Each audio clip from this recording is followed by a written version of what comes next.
قرآن مجید کی ایک آیت ہے جس کا غلط مفہوم لیا جاتا ہے، لا اکراہ فی الدین۔ تو اس کا جو مفہوم لیا جاتا ہے عمومی طور پہ وہ یہ ہے کہ دین میں کوئی جبر نہیں ہے، اور جبر سے مراد مذہب بیزار طبقہ یہ لیتا ہے کہ کسی قسم کا کوئی قانون اور کوئی ضابطہ جو مذہب عائد کرتا ہے وہ نہیں ہے۔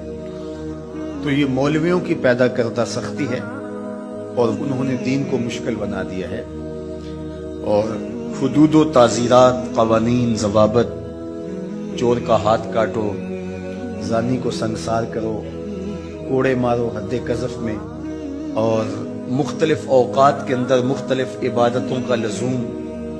تو یہ کیا ہے جب قرآن کہتا ہے لا اکراہ فی الدین، دین میں کوئی سختی نہیں ہے، کوئی جبر نہیں ہے، جو مرضی کرو، تو یہ اس کا مفہوم نکالا۔ اور ایک طبقہ ایسا ہے کہ جو دین کو اس طرح پیش کرتا ہے اور اس طرح سے دین کو لوگوں کے سامنے رکھتا ہے کہ جس طرح دین پر عمل کرنا کوئی آسان کام نہیں ہے، اور اس کو وہ مشکل اتنا بنا دیتا ہے کہ لوگ گھبرا جاتے ہیں کہ ہم تو پھر دین پہ نہیں چل پائیں گے، چند لوگ ہی دین پہ چل سکتے ہیں، جبکہ یہ دونوں چیزیں افراط و تفریط سے تعلق ہے۔ تو آیت کریمہ کا صحیح مفہوم یہ ہے، لا اکراہ فی الدین کا مطلب یہ ہے کہ دین قبول کروانے میں کسی پر سختی نہیں کی جائے گی کہ تو ضرور مسلمان ہے، یہ اس کا مفہوم ہے۔ اب کوئی دین قبول کر چکا ہے اور پھر احکام شریعہ اس کے اوپر نافذ ہوں گے تو یہ تو ہوں گے، تو اس پر یہ نہیں ہے کہ اب اس پر سختی نہیں کی جائے گی۔ جو اس جامعہ میں، اس درس گاہ میں داخل نہیں ہوتا، پڑھنا نہیں چاہتا،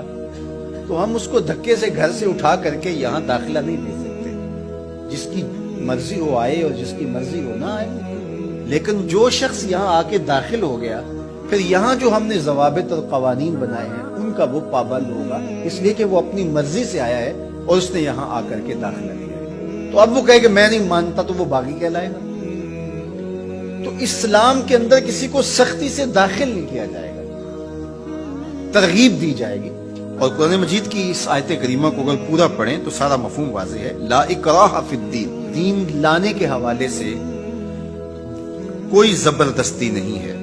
قد تبین الرشد من الغی، ہدایت کا راستہ گمراہی سے ممتاز ہو کے واضح ہو چکا ہے۔ اب جس کا جی چاہے وہ ایمان لائے اور جس کا جی چاہے وہ کفر کرے، یہ اس کی مرضی ہے۔ اگر اللہ چاہتا تو کسی کے دل میں کفر پیدا ہی نہ ہوتا، سب مسلمان ہوتے، لیکن اللہ تعالیٰ جل شانہ کی حکمت یہ نہیں ہے۔ انا ہدیناہ السبیل اما شاکرا و اما کفورا، ہم نے حق کے راستے واضح کر دیے، اب جس کی مرضی ہو وہ کفر کے راستے پہ چلے، جس کی مرضی ہو وہ اسلام کے راستے پہ چلے، اس کی اس مرضی کی وجہ سے ہی تو جزا و سزا ہے۔ اگر اس کی مرضی سلب کر لی جائے اور وہ ایمان لانے پہ مجبور ہو تو پھر اس کا یہ کمال کون سا ہو؟ تو کمال تو یہی ہے کہ دونوں راستے ہیں اور دونوں راستے سے دکھائی دے رہے ہیں، اور وہ اپنے اختیار سے خیر کا راستہ اختیار کرتا ہے تو جزا ملے، اور اپنے اختیار سے برائی کی راہ پہ چلتا ہے تو اس کو جو ہے وہ سزا ملے۔ لیکن اگر اس کا اختیار ہی نہیں ہے برائی کے راستے پہ چلنے کا تو پھر اس کو سزا کیوں دی جائے؟ تو یہ بات ذہن میں رکھیے گا، یہ اختیار پر جزا اور سزا ہے۔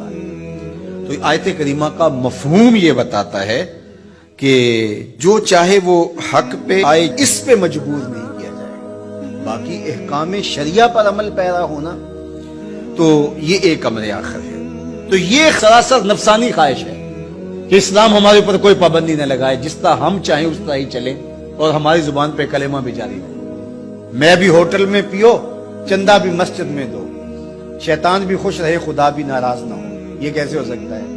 تو لا اکراہ فی الدین کا جو مفہوم لوگوں نے تراش لیا کہ اسلام کا کوئی ضابطہ قانون ہم قبول نہیں کریں گے، ہم خواہش اور مرضی کی زندگی بسر کریں گے، یہ سراسر دین کی منشا کے برعکس چیز ہے۔